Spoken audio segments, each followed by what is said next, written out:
notre 8e jour de notre cours Diversité et Inclusion 101. Aujourd'hui, nous parlerons des préjugés implicites dans le système judiciaire et policier. Tout d'abord, comprenons les préjugés inconscients. Fondamentalement, notre cerveau a la capacité de prendre des décisions rapides. Ceci est extrêmement utile, en particulier pour reconnaître une menace potentielle. C'est ce qui a souvent sauvé nos vies en tant qu'êtres humains. Cette capacité d'analyser rapidement une situation et de décider quoi faire. Mais dans une situation où la menace est plus faible, cette partie de notre cerveau est également active. Alors nous faisons des associations automatiques, liées à ce que nous avons entendu dans nos familles, dans notre société, dans nos cours d'histoire, dans les livres, les films, les journaux. Nous jugeons instinctivement en rencontrant un inconnu. On juge, on fait des hypothèses, on imagine, selon l'apparence de la personne, sa façon de parler, de s'habiller, de bouger avec son corps. J'aime, j'aime pas. Et nous le faisons tous, soyons très honnêtes.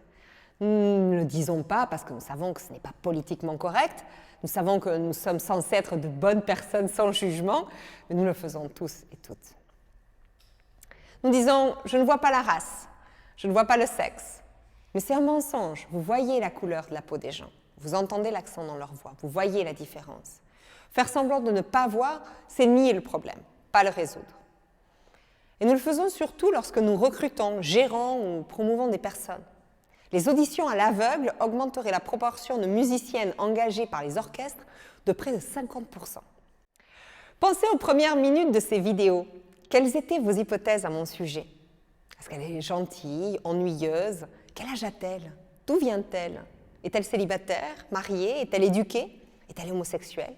Quels sont les indices que vous avez tirés des vidéos précédentes?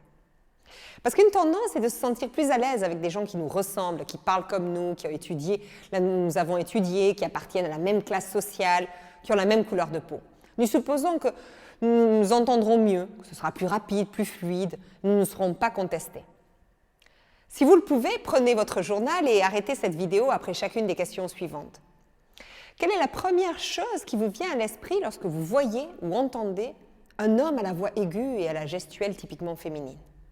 Une femme pilote dans votre avion, une personne transgenre, une femme portant un hijab ou un niqab, une présentatrice télé avec un accent provincial, une personne en fauteuil roulant ou des personnes parlant le langage des signes. En juin 2020, le défenseur des droits a dénoncé la dimension systémique des discriminations en France. Jacques Toubon a réclamé la création d'un observatoire des discriminations, des campagnes de testing et des sanctions pénales réellement dissuasives contre les responsables des discriminations. Le rapport intitulé « Discrimination et origine, l'urgence d'agir » pointe ainsi du doigt l'insuffisance des politiques publiques en la matière. Effacées au profit de la promotion de la diversité ou des enjeux de sécurité, de laïcité ou de lutte contre la haine. 45% des personnes interrogées sont convaincues que l'islam est une menace pour l'identité de la France. 37% jugent que l'immigration est la principale cause de l'insécurité. 59% sont persuadés que de nombreux immigrés viennent en France uniquement pour profiter de la protection sociale. 34% continuent de penser que les Juifs ont un rapport particulier à l'argent. En 2016, 11% des personnes interrogées disaient avoir vécu une discrimination liée à l'origine ou à la couleur de la peau au cours des 5 dernières années, contre 6% en 2008. Ces préjugés implicites inconscients sont également en jeu dans notre système policier et judiciaire. Les personnes LGBTI du monde entier sont régulièrement victimes de harcèlement et d'abus de la part de la police. En France, les jeunes hommes perçus comme maghrébins ou noirs sont 20 fois plus susceptibles d'être soumis à des contrôles d'identité. Les personnes arrêtées par la police aux États-Unis sont majoritairement noires et latino-américaines et la force physique est utilisée dans la moitié des cas. La brutalité policière est utilisée pour désigner diverses violations des droits humains. Cela peut inclure des passages à tabac, des abus raciaux, des homicides illégaux, des actes de torture ou l'utilisation aveugle d'agents anti-émeutes lors de manifestations. Le racisme et d'autres formes de discrimination sont intégrés dans les systèmes d'application de la loi et de justice du monde entier, du profilage racial et des contrôles de police discriminatoires à l'application sélective des politiques en matière de drogue et une large application des lois antiterroristes. À la suite de l'introduction des lois d'exception en France en 2015, la police a procédé à des milliers de descentes discriminatoires et d'arrestations à domicile ciblant principalement des musulmans. La police a fait irruption dans les mosquées, a menotté ou pointé des armes à feu sur des personnes dont certaines étaient ciblées uniquement en raison de leurs croyances religieuses. En France, l'affaire Adama Traoré cristallise aujourd'hui la colère contre la brutalité policière. surtout après la mort de George Floyd et le mouvement Black Lives Matter. En 2017, les autorités de la République russe de Tchétchénie ont déclenché une vague d'attaques contre des personnes soupçonnées d'être gays ou lesbiennes. Des dizaines d'homosexuels en Tchétchénie ont été enlevés et torturés. Beaucoup ont été tués dans des lieux de détention secrets. En République dominicaine, les professionnels du sexe, et en particulier les femmes transsexuelles, sont victimes d'abus de la part de la police, notamment des viols, des coups et des humiliations. Aux États-Unis, les Afro-Américains représentent 28% des personnes tuées par la police en 2020, alors qu'ils ne sont que 13% de la population. Ils sont jusqu'à 3,5 fois plus susceptibles d'être tués par la police. Selon Amnesty International, en 2019, la police de Rio de Janeiro au Brésil a tué 1810 personnes, soit une moyenne de 5 par jour. Dans son documentaire, Ava DuVernay explique l'oppression systémique des Noirs à travers le système carcéral américain.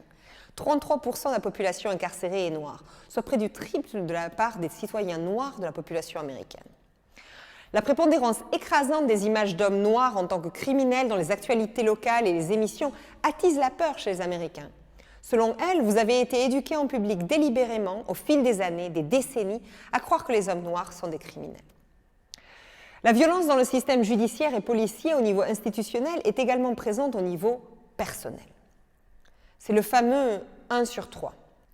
Une femme sur 3 dans le monde sera violée, battue, contrainte à avoir des relations sexuelles ou autrement maltraitée au cours de sa vie. C'est le fameux iceberg des blagues, des microagressions, du sexisme bienveillant ou du racisme, menant progressivement aux agressions et aux meurtres. On estime que 35% des femmes dans le monde ont été victimes de violences physiques et ou sexuelles de la part d'un partenaire ou ex-partenaire à un moment de leur vie. La probabilité de perpétrer des violences physiques était plus de 3 fois plus élevée chez les hommes qui avaient vu leur père battre leur mère pendant l'enfance. 58% des féminicides sont perpétrés par des partenaires intimes ou des membres de la famille, ce qui signifie que 137 femmes à travers le monde sont tuées chaque jour par un membre de leur propre famille. C'est ce qu'on appelle la guerre silencieuse. Et cela ne tient pas compte de la violence mentale, verbale ou émotionnelle présente dans tant de relations. Au Pakistan, des études de l'ONU montrent que si 50% des femmes sont physiquement maltraitées dans leurs relations, plus de 90% sont abusées mentalement ou verbalement par les hommes qui les entourent.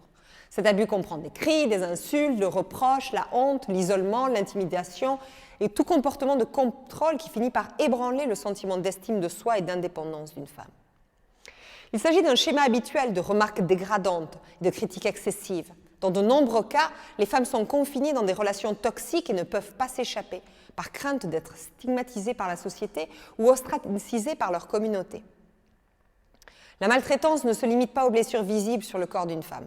Comme la dépression, la douleur infligée par la violence psychologique est invisible, mais tout aussi puissante, sinon plus. Les cicatrices laissées sur l'esprit ne s'estompent pas aussi facilement que les cicatrices laissées sur le corps.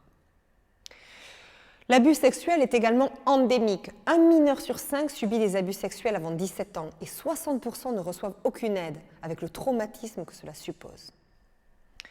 Vivre dans un système de domination signifie pour une grande majorité de la population endurer une violence constante ou la peur de la violence. Comme réflexion aujourd'hui, avez-vous souffert de violence dans votre vie, au niveau physique ou émotionnel, de la part de membres de la famille, des enseignants, des étudiants, des partenaires, de la police? Quel a été l'impact sur votre bien-être physique et mental? Merci.